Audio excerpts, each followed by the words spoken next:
Magandang tanghali po mga kabarangay. 12:06 po ng tanghali at August 26 araw po ng Miyerkules. Napakarami po ng mga tumatawag sa atin na ang iba po ay pinanghihinaan na ng loob, ang iba naman ay malakas ang fighting spirit. At siyempre po, pumapalakpak dito yung pabor po na ma-postpone ang halalan.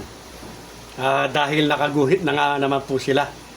Yes po mga kabarangay, at yun nga po ay pinapaspasan na po ng Senado ang pagpasa sa term fixing bill na ipinanukala po ni Senador Chis Escudero. Kagaya po ng aking naunang content na ang titingnan po natin ay ang Senado. Dahil sila po yung kakakitaan natin ng mga link o mga pahiwaga baga kung mapopostpone po talaga ang barangay at SK election. Sa Kongreso po kasi ay hindi naman natin tinitingnan yan dahil 100% talagang papabor at papasa po sa kanila at lalong-lalo na kinopya na nga ng buo yung term fixing bill itong si Senador Chis Escudero. Ngayon po mga kabarangay, ang mga tanong na papasa ba ito? Yes po, papasa po yan. Tiyak po na papasa yan dahil bukod sa pinapaspasan na nila, talagang gustong-gusto na nila po na maipasa yan. May mga nagtatanong sa akin na posible daw po ba na 5-year terms? 5 years ang termino pero tuloy ang barangay at SK election.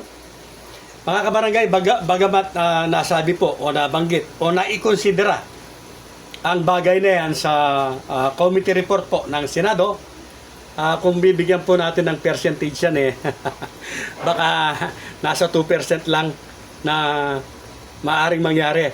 Pero 98% po na imposible po. At tiyak po na ang mapapasa dito 100% ay ang Senate bill po na inaakda nga po nitong si Senador Chis Escudero na ang halalan po ay magaganap ikalawang Lunes ng Nobyembre at taong 2028. 5 taon ang termino, 3 beses na pwedeng maupo. Yan po yung sigurado po na maaaprobahan mga kabarangay. At tiyak po na yan ay makakarating sa opisina po ng ating Pangulo. Ang tanong, pipirmahan ba niya?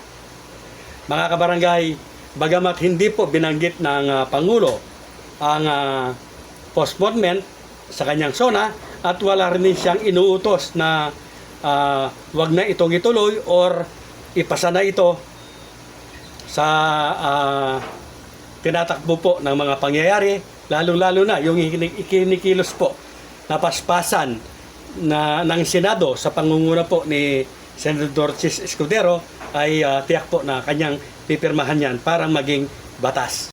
Kaya ang update po natin sa kasalukuyan, ang umiiral po na batas ay ang 12232 na nagtatakda po ng halalan sa November 2, 2026 ay namimiligro na po. Yes po, nasa peligro na po dahil meron na pong pinapaspasan na ipapasang batas na papalit po sa kanya. Yan po ang term fixing bill na sinasabing incidental daw lang kung mapopospone ang halalan. Hindi naman daw po ito postponement. Mga kabarangay, meron po tayong napanood na isang interview ng isang abogado. At ang sabi po niya, kung tayo daw na hindi naman po mga abogado ay pwede natin questionin yan. Mako-question natin na ang pagpipix ng termino, ang epekto nito ay postponement. Pero kapag abogado daw, ay baka hindi niya po questionin yan. Bagamat hindi po natin pinaniniwalaan masyado dahil napakarami po ng mga magagaling na abogado ang nagsasabi po na ang term fixing bill na ito, kaakibat ng pagpopostpone ng halalan ay unconstitutional. At isa na nga po yan dyan, si Attorney Makalintal. So, antabayan na lamang po natin ang mga susunod po na mga mangyayari.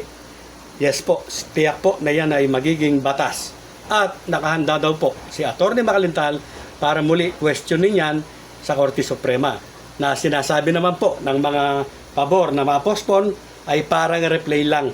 Mauulit na naman yung nangyari noong nakaraang pagpo-postpone o term setting na ito nga pong RA 12232.